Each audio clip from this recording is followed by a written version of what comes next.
Hello. If you were looking for a scare tonight, you've come to the right place. I'll be narrating an hour's worth of creepy horror stories that I found off of Reddit. So without further ado, These are their stories. My name is Michael, and this is the story of how my father stole our childhood and trapped us in a nightmare that lasted for years. It all started when I was 10 years old. My sister Sarah was 8 at the time. We were a normal, happy family living in a quiet suburban neighborhood in Ohio. Mom worked as a nurse at the local hospital, and Dad was an engineer for a defense contractor. Looking back, I realize now that his job was probably what planted the seeds of paranoia in his mind. Everything changed the day Mom died. It was sudden. A car accident on her way home from a night shift. Dad was devastated, we all were. But while Sarah and I grieved openly, Dad retreated into himself. He started spending more and more time in the basement, emerging only for meals or to go to work. When he was around us, he was distracted, always muttering to himself and scribbling in a notebook he carried everywhere. About a month after Mom's funeral, Dad sat us down for a family meeting. His eyes had a wild, feverish gleam that I'd never seen before. "Kids," he said, his voice trembling with barely contained excitement, "I've been working on something important, something that's going to keep us safe." Sarah and I exchanged confused glances. Safe from what? Dad continued, "The world is a dangerous place. There are threats out there that most people can't even imagine, but I've seen the signs. I know what's coming." He went on to explain in terrifying detail about the impending nuclear war that he was certain was just around the corner. He talked about radiation, fallout, and the collapse of society. As he spoke, his words became more and more frantic, and I felt a cold dread settling in the pit of my stomach. "But don't worry," he said, his face breaking into an unsettling grin. "Daddy's gonna protect you. I've built us a shelter. We'll be safe there when the bombs fall." That night, he showed us the shelter he'd constructed in secret. The basement had been completely transformed. What was once a cluttered storage space was now a fortified bunker. The walls were lined with thick concrete, and a heavy vault-like door had been installed at the entrance. Inside, the shelter was stocked with canned food, water barrels, medical supplies, and all manner of survival gear. Dad was so proud as he gave us the tour, pointing out all the features he'd incorporated to keep us safe. But all I felt was a growing sense of unease. This wasn't normal, this wasn't right. For the next few weeks, life continued somewhat normally. Dad still went to work and Sarah and I still went to school. But every evening he'd take us down to the shelter for drills. We'd practice sealing the door, putting on gas masks, and rationing food. He quizzed us relentlessly on radiation safety procedures and what to do in various emergency scenarios. Then came the night that changed everything. I was jolted awake by the blaring of air raid sirens. Disoriented and terrified, I stumbled out of bed to find Dad already in my room, roughly shaking me awake. "It's happening," he shouted over the noise. "We need to get to the shelter now." He dragged me down the hallway, where we met Sarah, tears streaming down her face as she clutched her favorite stuffed animal. Dad herded us down the stairs and into the basement. The shelter door stood open, bathed in the eerie red glow of emergency lighting. "Quickly inside," Dad urged, pushing us through the doorway. "We don't have much time." As soon as we were in, Dad slammed the door shut behind us. The heavy locks engaged with a series of metallic clanks that sounded like a death knell to my young ears. The sirens were muffled now, but still audible through the thick walls. "It's okay," Dad said, gathering us into a tight hug. "We're safe now. Everything's going to be alright."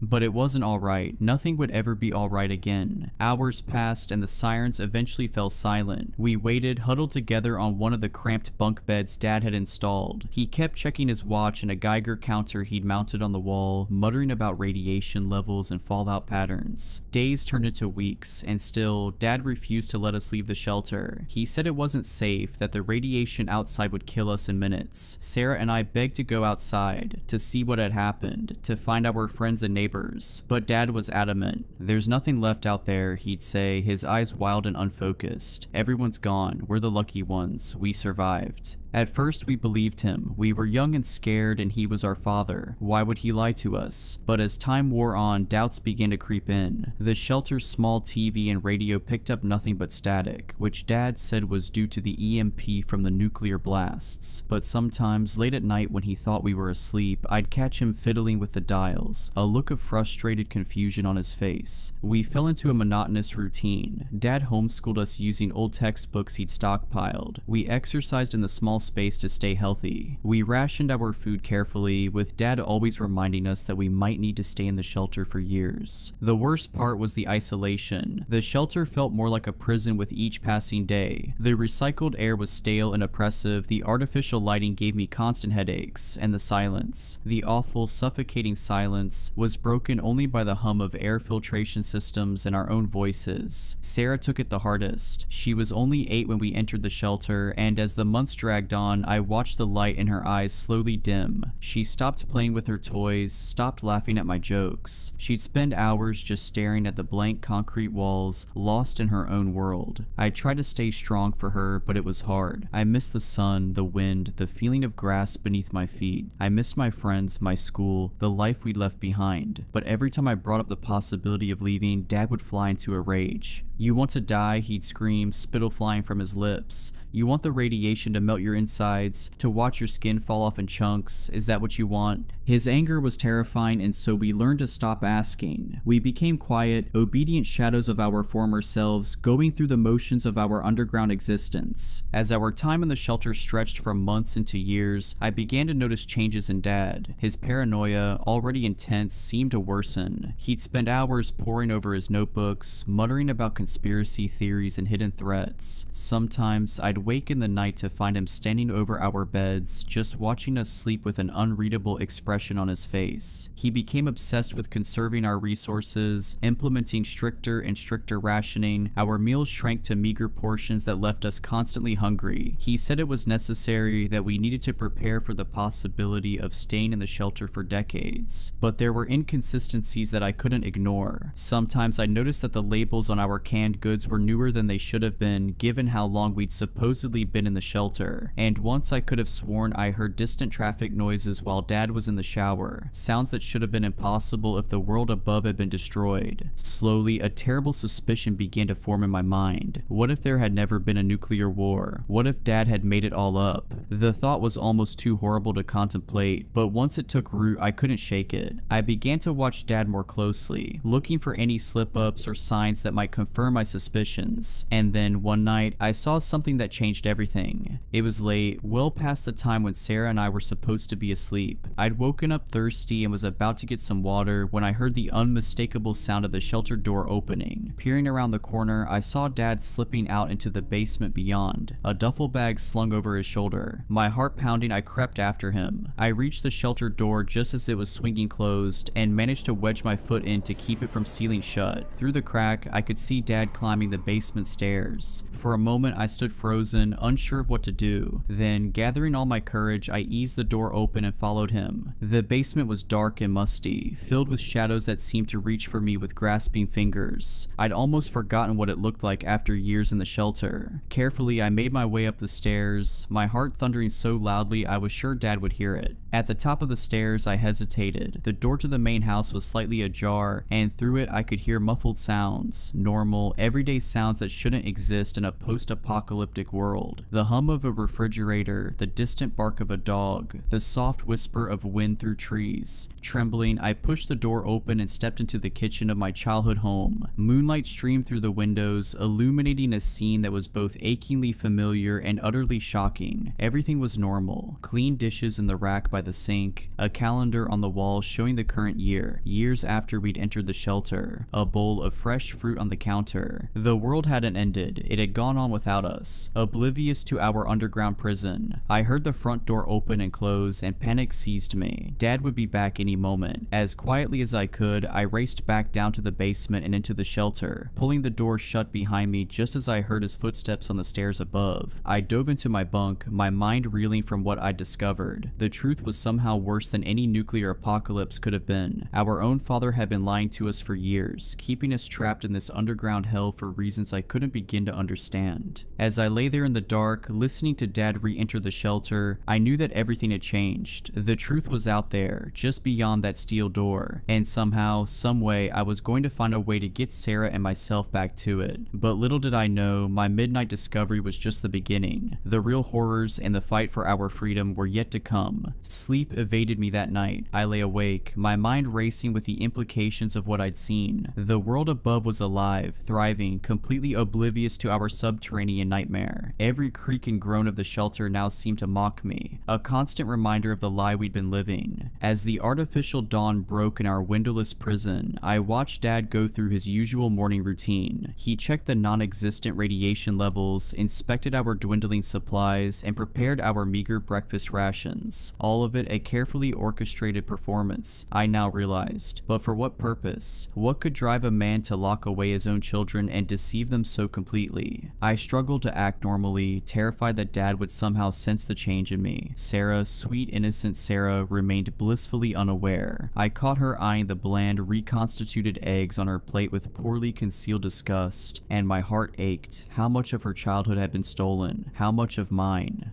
Michael, Dad's gruff voice snapped me out of my reverie. You're awfully quiet this morning. Everything okay, son? I forced a smile, hoping it didn't look as sickly as it felt. Yes, sir, just tired, I guess. He studied me for a moment, his eyes narrowing slightly. Had I imagined the flicker of suspicion that crossed his face? Well, buck up. We've got a lot to do today. I want to run a full systems check on the air filtration units. The day dragged on, each minute an eternity. I went through the motions of our daily routine, all the while my mind working furiously to process everything I knew and plan our escape. But the harsh reality of our situation soon became clear. Dad held all the cards. He controlled the food, the water, the very air we breathed, and most crucially, he controlled the door. That night, after Dad had gone to sleep, I carefully shook Sarah awake. Her eyes, still heavy with sleep, widened in confusion as I pressed a finger to my lips, signaling for silence. Quietly, I led her to the far corner of the shelter, as far from Dad's bunk as possible. Sarah, I whispered, my heart pounding, I need to tell you something important, but you have to promise to stay calm and quiet, okay? She nodded, fear and curiosity warring in her expression. Taking a deep breath, I told her everything. About sneaking out of the shelter, about the untouched world I'd seen above.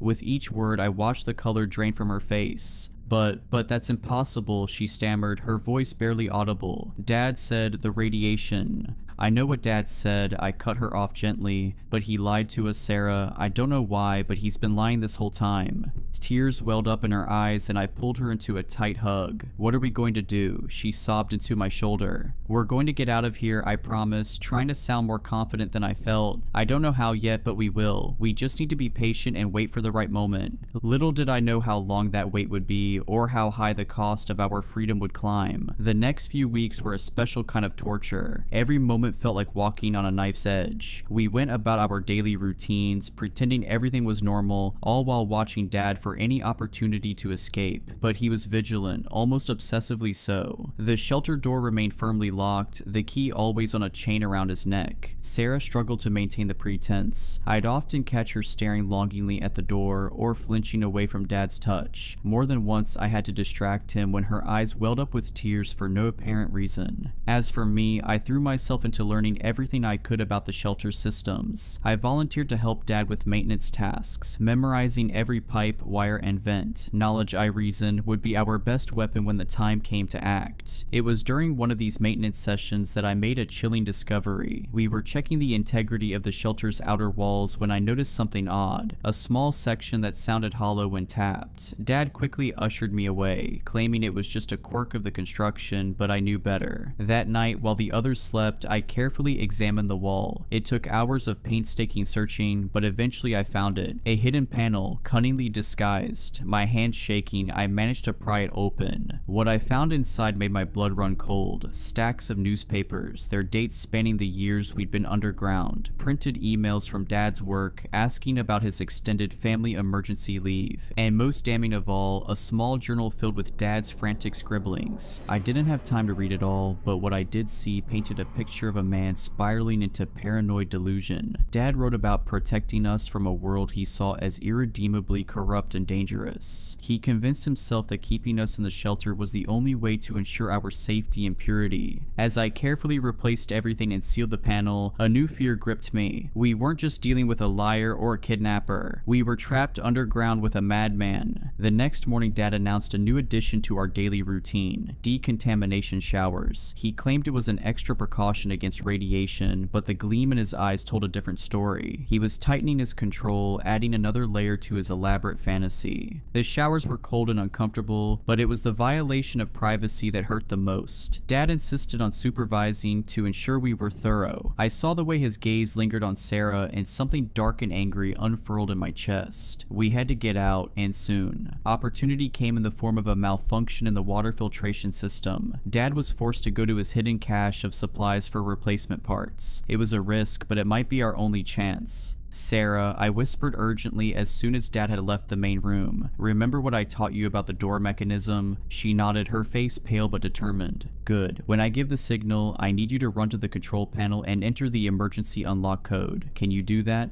Another nod. "Okay. I'm going to create a distraction. No matter what happens, no matter what you hear, don't stop until that door's open. Promise me." "I promise," she whispered back, her voice steady despite the fear in her eyes. Taking a deep breath, I steeled myself for what I had to do. I'd never deliberately hurt anyone before, let alone my own father. But as I thought of Sarah's haunted eyes, of the years stolen from us, I knew I had no choice. I waited until I heard Dad's footsteps approaching, then I put our plan into action. I yanked hard on one of the water pipes I'd secretly loosened earlier, letting out a yell of surprise as it burst, spraying water everywhere. Dad came running, and in the chaos that followed, I made my move. As he bent to examine the broken pipe, I brought the heavy wrench down on the back of his head. He crumpled to the floor, a look of shocked betrayal on his face as he lost consciousness. Fighting back the wave of nausea and guilt, I shouted to Sarah, "Now, do it now." She sprang into action, her small fingers flying over the control panel. I heard the blessed sound of locks disengaging, and then the door was swinging open. "Come on." I grabbed Sarah's hand and we ran, our bare feet slapping against the cold concrete of the basement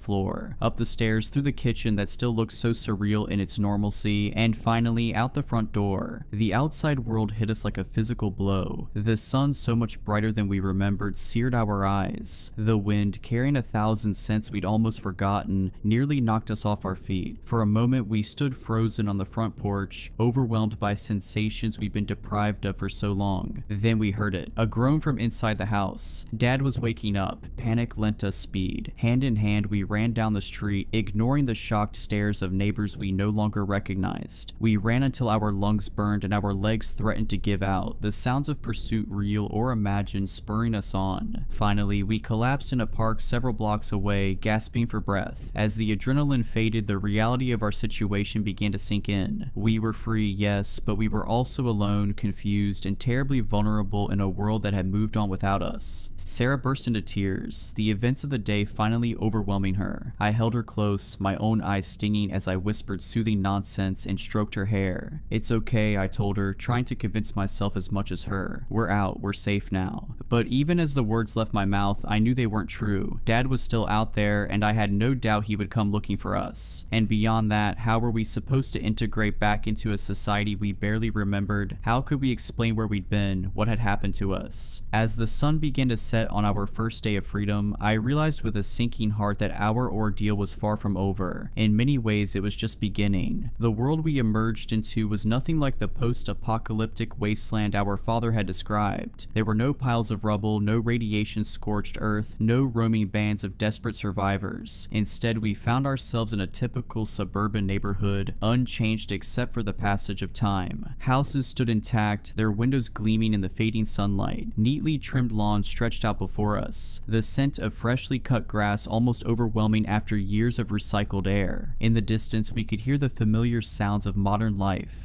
cars humming along roads, the faint chatter of a television from an open window, a dog barking at some unseen disturbance. It was jarringly, terrifyingly normal. As we stumbled through this alien familiar landscape, the full weight of our father's deception crashed down upon us. There had been no nuclear war, no worldwide catastrophe, no reason for us to have been locked away all these years. The realization was almost too much to bear. Sarah's grip on my hand tightened. "Michael," she whispered, her voice trembling, "why would Dad lie to us like that?" I had no answer for her. The enormity of what had been done to us was beyond my comprehension. How could a father willingly imprison his own children, robbing them of years of their lives? The man I thought I knew seemed to crumble away, leaving behind a stranger whose motives I couldn't begin to fathom. We made our way through the neighborhood, flinching at every car that passed, every person we saw in the distance. To them, we must have looked like wild creatures, barefoot, wide-eyed, dressed in the simple, utilitarian clothes we'd worn in the shelter. More than once, I caught sight of curtains twitching as curious neighbors peered out at us. As night fell, the temperature dropped, and I realized we needed to find shelter. The irony of the thought wasn't lost on me. After years of being trapped underground, we were now desperately seeking a roof over our heads.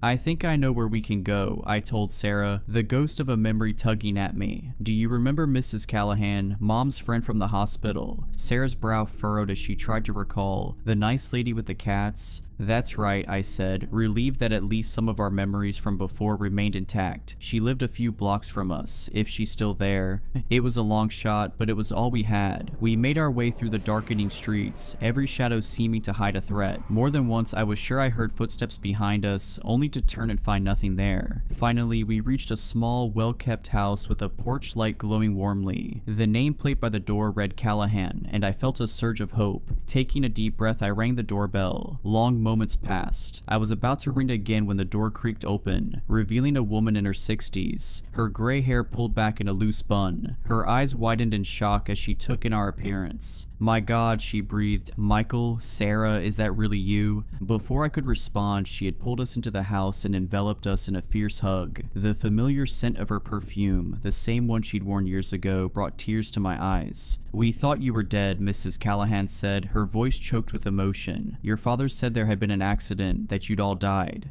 As she ushered us into her living room, plying us with blankets and promises of hot cocoa, the full extent of our father's lies began to unravel. There had been no accident, no tragedy to explain our disappearance. Just a man's descent into madness and the 2 children he dragged down with him. Mrs. Callahan listened in horror as we recounted our years in the shelter. Her face paled when we described the decontamination showers and the increasingly erratic behavior of our father. "We have to call the police," she said, reaching for her phone. "That man needs to be locked up for what he's done to you." But even as she dialed, a cold dread settled in my stomach. Something wasn't right. The feeling of being watched that had plagued me since our escape intensified. And then, with a jolt of terror, I realized what had been nagging at me. The house was too quiet. Where were Mrs. Callahan's cats? As if in answer to my unspoken question, a floorboard creaked behind us. We whirled around to see a figure standing in the doorway, backlit by the hallway light. My heart stopped as I recognized the familiar silhouette. "Dad," Sarah whimpered, shrinking back against me. He stepped into the room, and I saw that he was holding something, the length of pipe I'd used to strike him during our escape. His eyes, when they met mine, were cold and empty. "I'm very disappointed in you, Michael," he said, his voice eerily calm. "I thought I'd raised you better than this. Didn't I teach you about the dangers of the outside world?" Mrs. Callahan moved to stand in front of us. Her phone clutched in her hand. "John, what have you done? These children are my children," Dad snarled, all pretense of calm evaporating, "and I'll do whatever it takes to protect them, even from themselves." He advanced into the room, the pipe raised threateningly. Mrs. Callahan stood her ground, but I could see her trembling. "Run," she hissed at us. "I'll hold him off, run." Everything happened so fast after that. Dad lunged forward, there was a sickening thud, and Mrs. Callahan crumpled to the floor. Sarah screamed, and then we were running again, out the back door and into the night. Behind us, I could hear Dad's heavy footsteps and his voice, once so comforting, now twisted with madness. "Children, come back, it's not safe out there." But we knew the truth now. The only thing not safe was the man we'd once called father. As we fled into the darkness, weaving between houses and jumping fences, a new determination filled me. We were out now, we knew the truth, and no matter what it took, I was going to make sure we stayed free. But freedom, I was quickly learning, came with its own set of challenges, and the night was far from over. The next few hours were a blur of fear and adrenaline. Sarah and I ran until our lungs burned and our legs felt like they would give out at any moment. Every sound made us jump, every shadow seemed to hide our father's lurking form. But somehow we managed to evade him.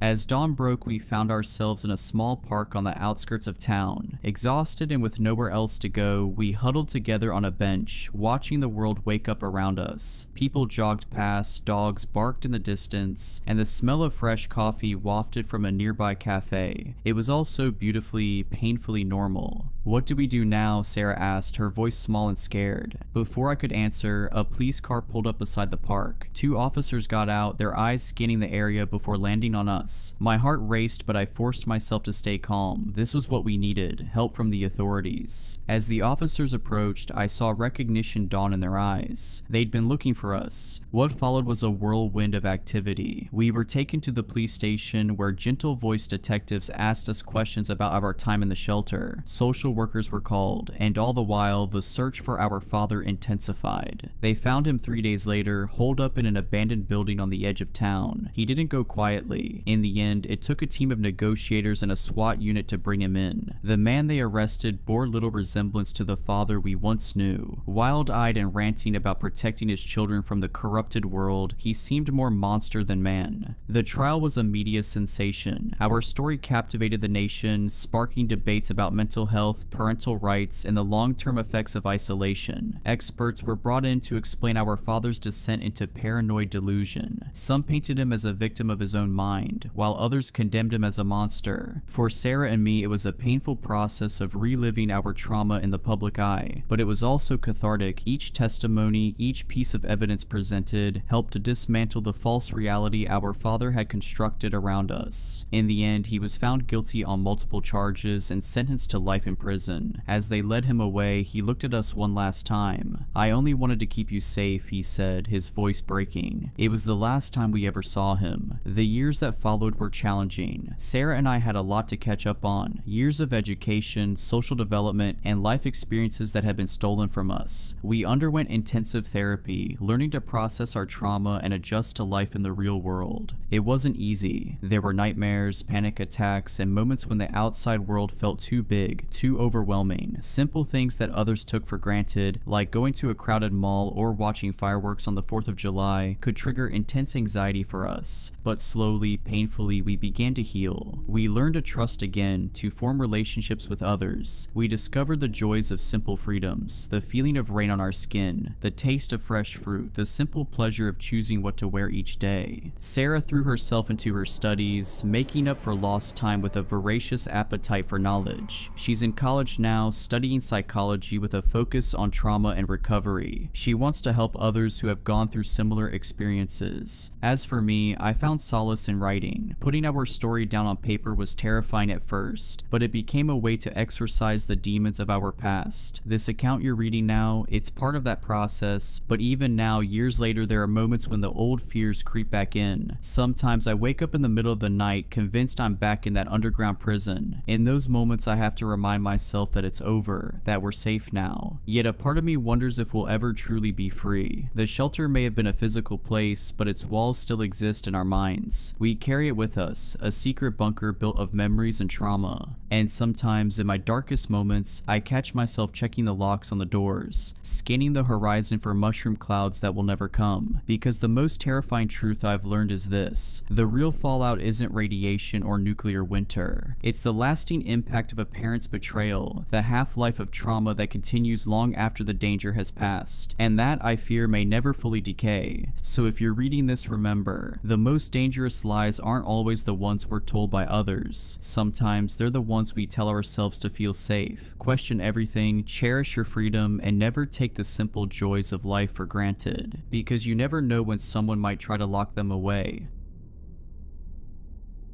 Back in April of 2013, I went through something that I haven't been able to talk about. I was paid a significant amount of money to stay quiet, in return for signing a 10-year agreement to shut the hell up. Now that the time is up, I've considered my options. I could just let this go and never speak of it again. I won't gain anything from speaking out, and I got a lot to lose. But then again, this is just an anonymous post online. Words have less meaning that way. West Virginia. It was hotter than usual without a whiff of wind. I was coming home from a visit to my aunt. She'd broken her leg and couldn't leave her house. I was making my way back home, taking the I-64 out of Lewisburg. It started with the radio. It was playing that one Macklemore song I'd heard 100 times over. The sound was cutting in and out in a quick staccato, then disappeared completely. I could hear cars honking up front as a line began to form. There was a sway in the trees, as if greater and greater pressure was being put on them. I could hear wind rushing against the left side of the car, forcing me to pull the other way to compensate. I closed the sunroof as a dust cloud blew past, staining the windshield. Then a rumble. It sounded like thunder, but from the ground, like a groaning bellow, growing louder and clearer by the second. As it reached its peak, I could see trees toppling over. A small Kia got pushed off balance and swerved off the road. As the sound died down, the road devolved into chaos. Some were desperately changing lanes, others were stepping on the brakes. I got my door scraped as the car behind me sped past. The radio was playing an automated message, a local emergency alert referred to as a geological event. We were asked to turn off all air conditioning, slow down, and divert to the nearest exit. It repeated in a monotone voice. Geological event, no air conditioning, slow down, divert to nearest exit. Minutes passed. There was a line forming further down the road, police officers blocking the lanes in all directions, leaving a highway exit as the only option. Some folks were trying to push past the barricades, but were forced back at gunpoint. I could see officers wearing gas masks and riot shields. We were waved in. I followed the exit and got directed to the right. There was an open field that was used as a sort of impromptu parking lot. Cars were being waved in and parked in a way that boxed us in, leaving no room for us to open our doors in either direction unless we got parked at the edge. 4 lines of cars with about 10 to 15 vehicles per line. Surplus vehicles were directed further down the road. The place was packed. I got stuck in the second row, about 6 cars in. Pretty much everyone around me were on their phones. I didn't have anyone to call, but there seemed to be an issue getting a signal through. The radio was still repeating the emergency message. Voices were getting louder. A man 2 cars to my left leaned out of a gap in the door, screaming at the officers to answer his question. They responded immediately with a warning shot straight into the air. "Stay in your vehicle," they screamed. "Lock your doors, I'm not telling you again." A couple of folks were filming, but there seemed to be trouble uploading. We were losing bandwidth. It didn't take long until phone signals were completely blocked. I think a video or 2 of that officer firing into the air made it online. They were patrolling back and forth. We were told to stay in our vehicles, windows up, doors closed and locked, engines off. I could hear people talking in the other cars. Someone said there had been a natural gas leak from the geological event and that combustible engines could spark an explosion. Others were talking about a terrorist attack. There were no answers and the officers weren't eager to talk. After about an hour, things were getting ugly. People were hungry, thirsty, and restless. One officer stepped up on the front cars, handing out water bottles, crackers, and processed cheese slices. He had to step from one car to another, denting the hoods with his steel-tipped shoes. They were also handing out thick black plastic hygiene bags for people who needed to relieve themselves. Use them, seal them, drop them out the door, then lock up and wait. I'd crawled into the back seat, pulled down my cap, and tried to relax. I'd been playing some games on my phone, but the battery was running low. I wanted to save some, so I settled for having a nap instead. The sweat was stinging my eyes, not because of how warm it was, but because of how nervous I was. No matter what I did, I felt trapped, and the car felt smaller and smaller. I couldn't get out if I wanted to, and it physically hurt me to think about how little control I had. Is that what claustrophobia feels like? A couple of officers were discussing something by the front line. One of them had a white cotton glove on, which he used to wipe off the hood of one of the front cars. The glove was taken off and put into a bag, which in turn was sealed with a hot air gun. I was getting the impression that our cars had been covered in something. I wasn't the only one considering it. There were 2 college kids in the car to my left, and they were discussing it too.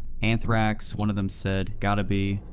"Nah, gold dust," the other chuckled. "They don't want to share." "You know what?" the first groaned. "I honest to God hope you're right. You're not, but I hope you are."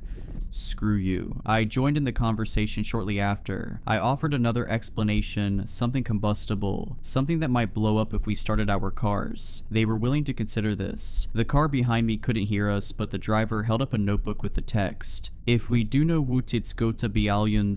I couldn't tell if they were serious, but they weren't laughing about it. A man in his 50s and what looked like his daughter. There were a couple of other folks in the other cars. A man in a black shirt sort of looked like a preacher without a collar. Two middle-aged women with a kid in the back seat. A fat man blaring Johnny Cash from his stereo. A couple with a teenage son who couldn't stop drumming on the windows. We'd been stuck for about 2, maybe 2.5 hours when a truck rolled in. One of those with a large water tank.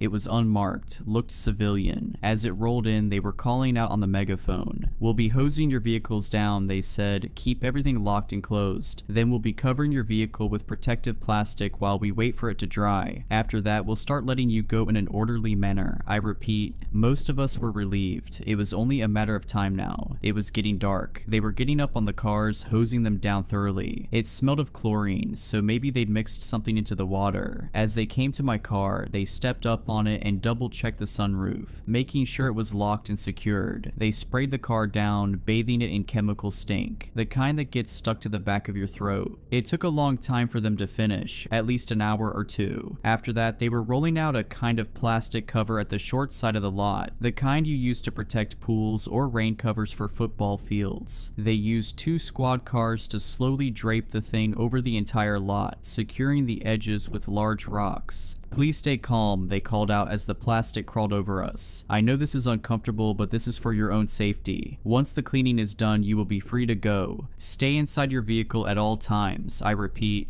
I did as I was told. I stayed inside, and I watched that plastic cover sweep over me. It felt like getting buried alive. All lights went out, leaving me in complete darkness, accompanied only by the vague, disembodied voices of the others. The college kids were talking about where they were going to go after this. Someone was honking. Not sure if it was to show support or discontent. Someone else was cheering. I took my last swig of water, washing down my final plain cracker. I got back in the driver's seat. I could hear as they finished moving the plastic cover and parking their squad vehicles. I waited patiently, figuring it'd be maybe another hour or so. They hadn't really given us a timeline, but I could breathe a little easier. Sort of. I was going back and forth between feeling empowered with my hands on the wheel and feeling like I was stuck in a metal coffin. It was so dark and everything smelled of plastic and chemicals, like a car wash stuck in time. As the excitement died down, I paid more attention to the background sounds. I tried to filter out the various discussions from the nearby cars, and somewhere in the distance I heard raised voices. It wasn't coming from the cars, but the officers. Whatever they were talking about, it was a heated discussion. An hour came and went, and people were getting impatient. More cars were honking, others were yelling, demanding answers. I couldn't get my leg to stop shaking. The more I thought about getting out of there, the smaller the car felt. I was hyper-focusing on things I couldn't control. I was a little thirsty and I was out of water. I needed to use the bathroom. I wanted to stretch my legs and go for a walk. I wanted to breathe fresh air and get that awful chemical taste out of my mouth. I heard cars starting, accelerating. The truck was moving somewhere off to the side. "We need you to stay in your vehicle." A voice screamed over the megaphone, "Do not leave for any reason. Stay in your vehicle." Cars speeding off, not many but a couple, then quiet. The officers left us there. Everyone was quiet. A couple of folks had opened up their phones, using them as flashlights to look from car to car. Looking out at the sea of vehicles, all of us trapped under that dark cover, I could see a handful of lights cut off by sharp silhouettes. I couldn't make out who was who in the dark. It was all just people. Anonymous. I heard a gasp somewhere in the back. There was a metallic clunk like when the officers climbed atop our cars to get us our water. There was a careful cheer as some folks figured they were taking off the plastic cover. But that wasn't it. Instead, there were more footsteps. The cheers slowly died down as more and more footsteps pattered across our cars. I stopped counting after a dozen. The silhouettes in the other cars were still. We all held our breaths waiting for an answer to show itself. What the hell was going on? What was that sound? Somewhere off to my right I heard a voice.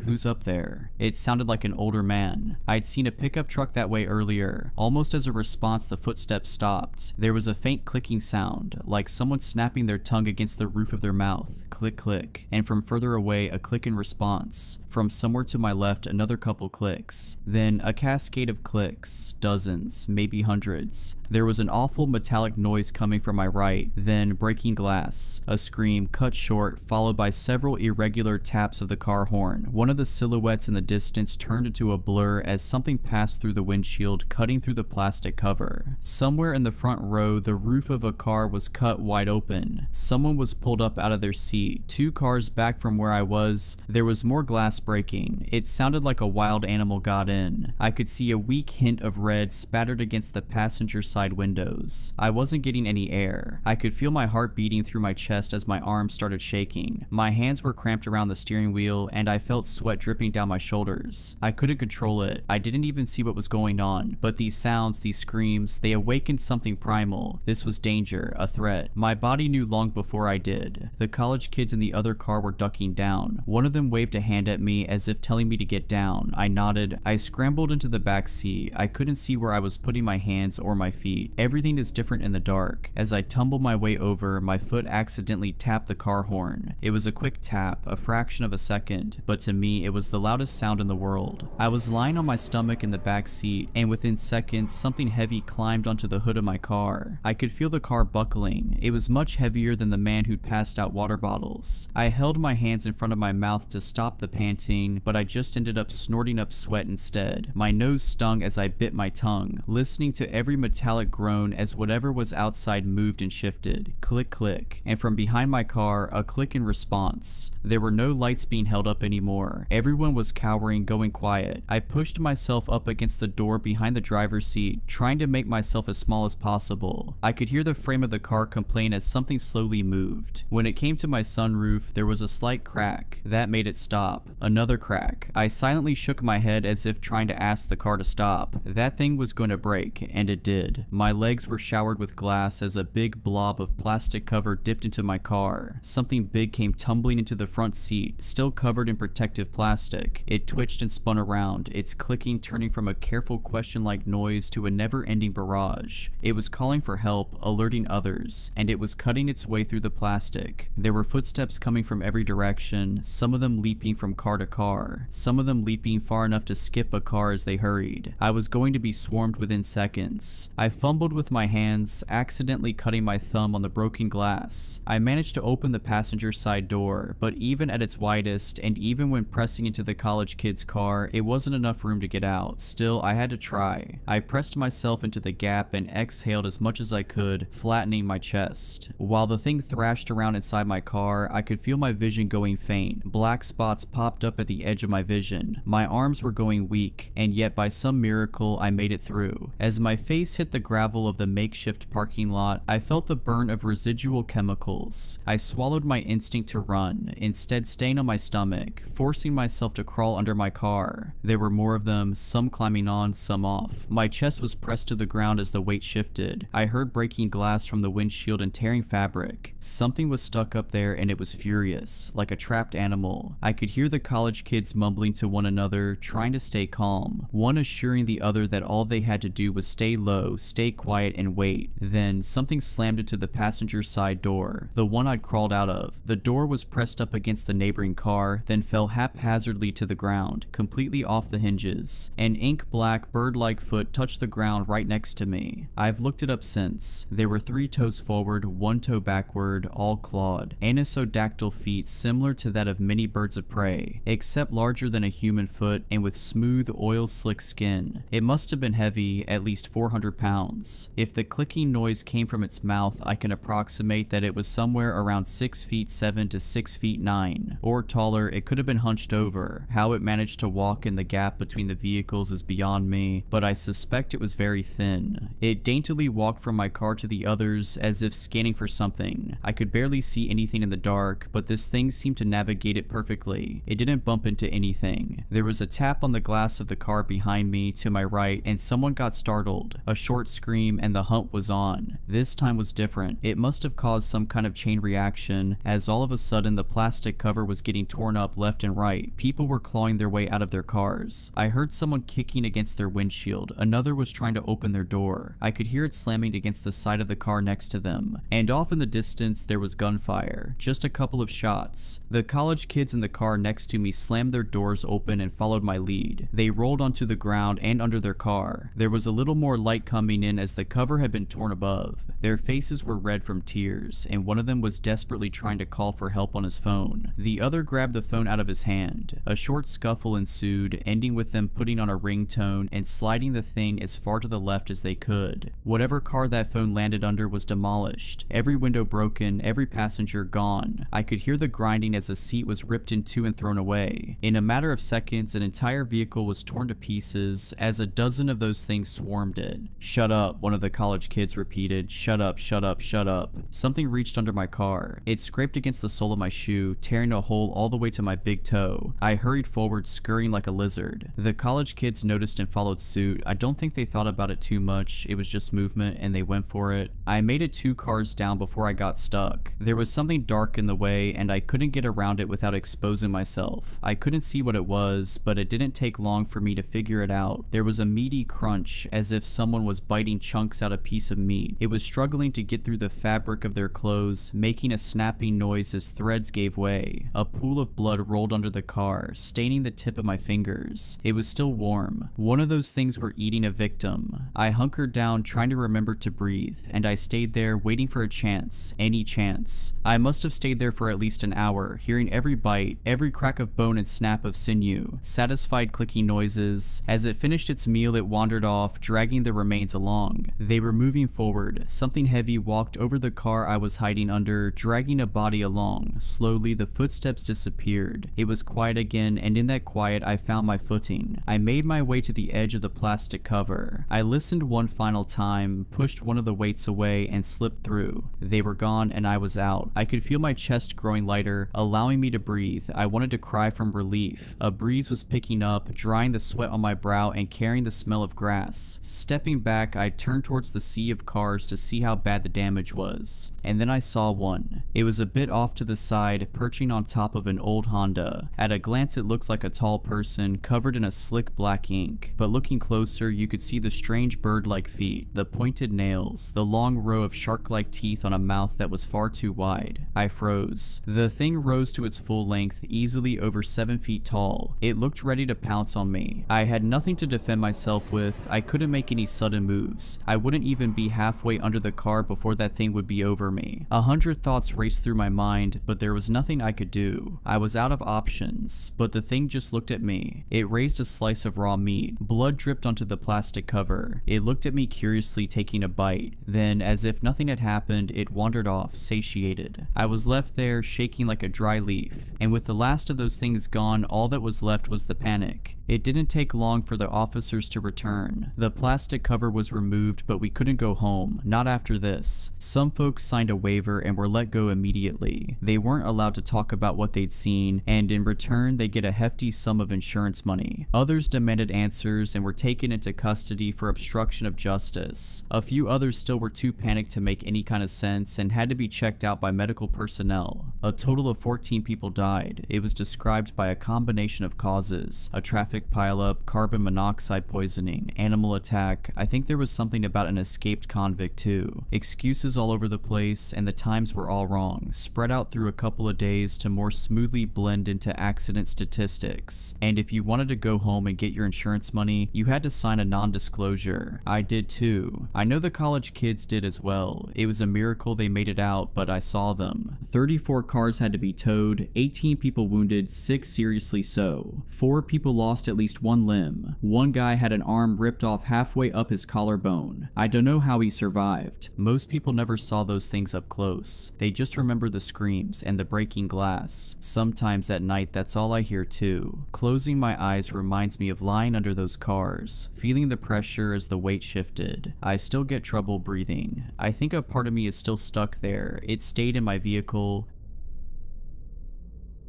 The summer I got a job here I was 17 and it was a good year. Ellen Ditzworth used to work the hot dog stand and we'd sneak cigarettes under the beams of the Dragon Slayer ride, cringing and giggling as the cars went overhead, dripping water all over us. Wet hands and damp cigarettes. But it was near her station and I think she found it funny to get splashed. It was out of the way too. It was always quiet and cool down there, even in the summer heat. If any of the ride goers smelled our cigarette smoke as they hurtled overhead, they didn't say anything. One time, when we fumbled around and flirted, I kissed her fingers and they smelled like an ashtray. I still think about it to this day. I was 22 when they offered me the winter job. Ellen was long gone by then. No more bright red short shorts and poorly shaven legs that she'd invite me to stroke under the pretense of showing just how bad she was with a razor. There were other girls, but by the time the final summer rolled around, I'd long felt uncomfortable hanging out with new hires. Sometimes I'd stand there listening to them talk and I'd feel lonelier than I had when I was by myself. I was thinking about my future around this time when the manager told me he had an opportunity for me to make good cash. They needed someone to stick around and keep the place ticking while everyone went back to the real world. Usual guy had walked and they needed someone bad. Last day before the park shut for winter was always Halloween, and that was only because it had a fireworks show. After that it turned into a ghost town and I'd be on my own. I'd get a trailer to sleep in and I could use my own car to get to the closest shop. The park would pay some of my gas, not all of it, but enough to help out. Only real problem was I'd be alone. Not that the place was a desert island. There were 2 towns within easy driving distance, and I could have friends around so long as we didn't mess with the rides. But other than that, I'd be the only staff member on hand for the entire 4 months. Security guard and janitor rolled into one. I agreed, but I told him when the park reopened in March I'd be done. I figured it was time to move on, get a degree like some of my friends had, or maybe my dad could help me out with a job somewhere. World was wide open to me and I figured I'd sit on my butt all winter, make a crap ton on overtime, and then go on to some new adventure where I'd meet another Ellen Ditzworth or two. Yesterday I turned 38 and I'm still in the park. Government signs my checks now. Couldn't tell you when that happened exactly. Probably after the media got wind of Denise Surrey, who broke in with her friends and never left. A lot of kids have gone missing here over the years, but she was the one who went mainstream. Her parents were doctors and she had blue eyes, so she got just enough attention to get the news cameras out. When the fuss died and the media moved on to its next story, some government guys came and installed 8-foot steel palisade fences, gave me the keys to the only gate and scarpered real quick, gave me a funny feeling seeing 4 men in suits, barrel-chested with pistols on their hips, climb into an unmarked vehicle and accelerate out the parking lot so fast the back of the car fishtailed. One of them looked over his shoulder at the park and he was so scared it was like he was looking at a mushroom cloud. I was the one who found Denise. She'd gone crawling headfirst down the Astro Missile water slide, one of those up and down kind of slides that have you bouncing along on a padded dinghy. Rides like that are usually open top, but this had long sections in a closed tunnel with LED lights to look like stars. Thing is, depending on weight, some people would catch air and hit the top of those tunnels going 20 miles per hour, maybe more. We used to take turns going in there to pull out any teeth that had got stuck in the roof. 15 years later and that tunnel mouth looked like something out of a nightmare. Fairy moss covering the opening, darkness inside heavier than the night around it, bone dry and with no obvious way to safety. Denise died of thirst. They think she was in there for 6 days, crawling around in the pitch black looking for an exit that should never have been more than 100 feet away. There were signs something was wrong with this place back when it was still open. I just didn't register them. There were the injuries and accidents that are common in every water park, but we had a couple hundred serious ones every year, usually one a day. Tried to mitigate it with safety measures, but half the time they didn't work. Radios would bug out when you try sending a warning. Repair guys would get lost, calling up angry saying the road just kept going right forever and they'd had enough of this crap. Out of order signs would go missing. Sometimes kids would insist some staff member had waved them through on a closed attraction. They'd be so adamant I started to believe them. I think the manager did too. He made it policy to have name tags on us at all times, and if the kids said whoever gave them the go-ahead didn't have one on, he'd tell us all to forget it, like it wasn't even worth trying to figure out who needed a disciplinary. I had it happen once where I radioed to the guy at the top of one slide and told him to stop any kids coming down. The last one had come out bleeding and looking unresponsive, and I wanted to check on him. I remember pulling him out of the water and looking at this boy all slack and pale as a sheet of paper with blue lips, so cold it hurt just to to hold him, and I wondered if I was holding someone dead, when out of nowhere another kid slammed into me so hard I went under. Scared me beyond myself, cause for a second or two it was like I couldn't see the surface of the pool, almost like there wasn't one, just blue forever and ever. Before I could start to panic, my feet found the floor and I surfaced only to see the kid I'd been holding seconds ago standing there looking worried. He was the picture of good health. Asked if I was okay, said sorry for hitting me when he came out the slide, but really it was my own dumb fault for standing there in the first place. Guy at the top swore on his life he'd never got any radio message from me. I put it all down to the head injury, which was bad enough the owner made someone drive me to the emergency room. Looking back, I'm pretty sure it was the park having its fun with me. Could have been worse. You could say it likes to play tricks, but those tricks are mean as hell, and over the years they've only got worse. Despite all I've told you so far, the first winter alone wasn't as bad as you might think. Creepy as hell walking around all those rides that were usually so busy and full of life. Tarpaulins pulled across all those pools, big and small, moving with gentle susurrations in the icy winds. It wasn't great in the day, overcast and dreary, the air seemingly blue, but at night it was even worse. I made those rounds quickly, stopping sometimes to summon what little bravery I had to shine a light in the pitch black toilets, or to check one of the changing stalls dotted around the place. Things went missing a lot, moved around. Once one of the rides came to life at 3 a.m., and I woke to the sound of tinny music echoing throughout the park, but winter came and went without any real incident. First day the park reopened, I went to see the manager and slipped in some water, broke my left arm and did a number on my back. Owner was so scared of being sued he threw money at me, told me he'd cover the medical bills and sit me up in my trailer and pay me to do nothing. Nothing. What was I gonna do? I'd arranged to start another job on a construction site in a few weeks, and there was no hope of me doing that kind of work with my injuries. I needed money and had no other way of making it. I agreed to stick around until I felt better, but unfortunately I never felt better. Winter soon rolled around again and the same deal as last time was back on the table. He needed someone on site and I needed money. I took it thinking another few months in the park wasn't so bad. I was wrong. Second time round was a lot worse. Part of it was me, 23 years old and with a bad back, drinking most nights and struggling with the prescription painkillers. Spent most days haunted by the strange feeling that my life's honeymoon phase was over. Hardly any friends accepted my invite to come spend a couple weeks, and those that did weren't around long. Couldn't tell you if that was just us growing apart, as friends often do, or the park's strange influence. Dave came round with his girlfriend for a couple nights. She grouched the whole time, hated sleeping in the trailer while I stayed in a tent outside, but she hated the park too, said she felt watched all the time. Trip was cut short when we found her screaming one morning. She was pointing at one of the slides saying something had come out of it and was in the pool swimming around, but when we looked we didn't see nothing. She did have a hell of a bite on her ankle though, funny shape to it. Dave looked at it and got real freaked out. They left in a hurry. Another car's tires screeching as it hauled out of there at top speeds. Never did figure out what happened, but if she didn't like the park, well, I guess it didn't like her either. Not that I was much safer. Found myself getting cut up like crazy doing basic odd jobs. Things broke all the time, even if they'd been fine for years and years. And then one night I came into my trailer to find a drowned possum on the little kitchen table. Poor thing was soaked in chlorine water that dripped onto the floor in a puddle. No marks going to or from it, like it just appeared there out of thin air. It stank like hell though. It had clearly been dead for days and days. I gingerly dropped it into a garbage bag using a pair of tongs and threw the lot in a dumpster, but I still couldn't spend more than a few seconds in the trailer without gagging, so I slept in the tent instead. Pitched it as close as I could without picking up that smell, but I had a bad feeling the whole time I set it up, like I was being watched. By the time I was climbing inside, it was midnight and I was desperate to get to sleep and see the cold night turn to day. Barely an hour later and I had to climb back out of the tent because the trailer door was banging in the wind. Okay, I told myself as I shuffled over in my tighty whities, arms wrapped around my chest for warmth. That's my own stupid fault for leaving it open. I closed it in a hurry and went back to the tent but stopped dead in my tracks when I saw the zipper was pulled shut. I hadn't left it like that. I didn't know what to do. My brain went in two directions at the same time. One said I was mistaken. I had closed the tent and just forgotten it. The other said something or someone had crawled inside and was waiting for me. It had set the whole thing up as a trap, and the best thing to do was to get in my car and drive until the sun rose. But I was already half cut and knew I shouldn't be driving. The skeptical half of my brain made an appealing case. The world isn't a nightmare, it said. It can look like one sometimes, sometimes, but it isn't real. If you hear a bump in the night, you go looking and find it was all nothing, and you take a deep breath, laugh at yourself for getting scared, and move on. Still, it took everything I had just to take a step towards the tent, and I shone my light at it hoping to see some sign of something in there. By the time my hand was on the zipper, I was shaking like a leaf and rethinking my ethical code of not driving drunk. But when emotions get that high, it's like you run on autopilot. Must be a survival thing. I opened the flap without really telling myself